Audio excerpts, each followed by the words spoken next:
Sir electronic city 16ನೇ branch ಹೊಸ ಹುಡುಗರು ನಮ್ಮನ್ನು ಕರೆಸಿದ್ದಾರೆ, ಖುಷಿಯಾಗಿದೆ ಎಲ್ಲರಿಗೂ. ಅಭಿಮಾನಕ್ಕೆ ಏನು ಹೇಳ್ತೀರಾ? ಎಲ್ರಿಗೂ ನಮಸ್ಕಾರ. ಧ್ವನಿ ಬಿರಿಯಾನಿ ಪ್ಯಾಲೇಸ್ ಹೇಳ್ದಂಗೆ 16ನೇ ಬ್ರಾಂಚು. ಫಸ್ಟ್ ಆಫ್ ಆಲ್ ಇಲ್ಲಿ ಕರೆದಂಥ ನನ್ನ ಸ್ನೇಹಿತ ಮುರಳಿ ಆ್ಯಂಡ್ ಅಶ್ವಿನ್ ಅವ್ರಿಗೆ ಥ್ಯಾಂಕ್ಸ್ ಹೇಳೋದಕ್ಕೆ ಇಷ್ಟಪಡ್ತೀನಿ. ಯಾಕೆಂದರೆ ಸಾಕಷ್ಟು ಜನನ ಭೇಟಿಯಾಗುವಂಥ ಅವಕಾಶ ಸಿಕ್ತು. ಇದನ್ನು ಸಚಿನವರು, ವರುಣ್ ಅವರು, ಚಂದನ ಮೇಡಮು, ದರ್ಶನ್ ಅವರು, ಸೊ ಎಲ್ಲರೂ ಸೇರಿಕೊಂಡು ಲಾಂಚ್ ಮಾಡಿದ್ದಾರೆ, ಅಂದರೆ ಓಪನ್ ಮಾಡಿದ್ದಾರೆ. 16ನೇ ಬ್ರ್ಯಾಂಚ್ ಅಂದರೆ what else you can tell. ಹಿಟ್ಟಾಗಿರೋದಕ್ಕೆ ಅಂದರೆ ತುಂಬಾ ಚೆನ್ನಾಗಿರೋದಕ್ಕೆ 16ನೇ ಬ್ರ್ಯಾಂಚ್ ಓಪನ್ ಮಾಡಿದ್ದಾರೆ.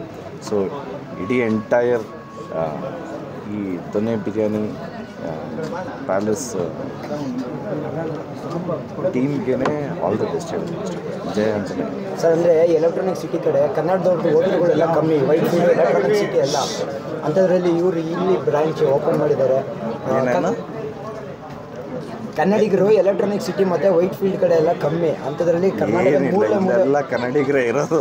ಅಂದರೆ ಹೋಟೆಲ್ಸ್ ಕಮ್ಮಿ, ಅಂಥದ್ರಲ್ಲಿ ಕನ್ನಡಿಗರು ಎಲ್ಲ ಕಡೆ ನುಗ್ಗಿ ಓಪನ್ ಮಾಡಿ ಇದು ಮಾಡ್ತಾ ಇದ್ದಾರೆ. ಕರ್ನಾಟಕದಲ್ಲಿ ಎಲ್ಲ ಕಡೆ ಕನ್ನಡಿಗರು ಇದ್ದಾರೆ, ಎಲ್ಲ ಕಡೆನೂ ಅಂಗಡಿಗಳಿವೆ. ಸೊ ನಾವೆಲ್ಲ ಕಡೆ ಇದ್ದೀವಿ. Okay sir, usually Dhruva Sarja ಅವರು ಯುವಕರು ಎಲ್ಲಿ ಬೆಳವಣಿಗೆ ಬೆಳೀತಾ ಇರ್ತಾರೆ ಅಥವಾ ಎಲ್ಲಿ ಯುವಕರು ಒಂದೊಳ್ಳೆ ಹೆಜ್ಜೆ ಇಡ್ತಾರೆ ಅಲ್ಲಿ ಧ್ರುವ ಸರ್ಜಾ ಅವರು ಇದ್ದೇ ಇರ್ತಾರೆ ಸಪೋರ್ಟ್ ಮಾಡೋದಕ್ಕೆ. ಈ ಧ್ವನಿ ಬಿರಿಯಾನಿ ಪ್ಯಾಲೇಸ್ನ ಕೂಡ ಮಾಡಿರುವಂಥದ್ದು ಕೂಡ ಎಲ್ಲ ಯುವಕರು. ಸೊ ಅಂಥ ಯುವಕರಿಗೆ, ಈ ಥರ ಸ್ಟೆಪ್ ಇಡ್ತಿರುವಂಥ ಯುವಕರಿಗೆ ಧ್ರುವ ಸರ್ಜಾ ಅವರ ಕಿವಿ ಮಾತು. ಆ್ಯಕ್ಚುಲಿ ಒಂದು ಏಮ್ ಅನ್ನೋದೊಂದು ಇರುತ್ತೆ.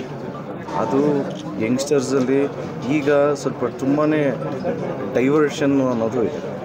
ಇವ್ರೇನು ಕ್ಲಬ್ ರೂಮ್ಗೆ ಹೋಗ್ತಾ ಇಲ್ಲ, ಎಣ್ಣೆ ಸಿಗರೇಟ್ ಏನು ಹೊಡಿತಾ ಇಲ್ಲ, ಏನೋ ಒಂದು ಪ್ಯಾಷನಾಗಿ ಏನೋ ಒಂದು ಮಾಡಬೇಕು. Yes we have to achieve ಅನ್ನೋದೊಂದು ಇದೆಯಲ್ಲ. ಸೊ ಆ ಡ್ರೈವೇ ನಮಗೆ ಬರೋ ಹಂಗೆ ಮಾಡುತ್ತೆ. ಸೊ ಅವರು ಬೇರೆಯವ್ರಿಗೂ ಮೋಟಿವೇಟ್ ಮಾಡ್ತಾರೆ.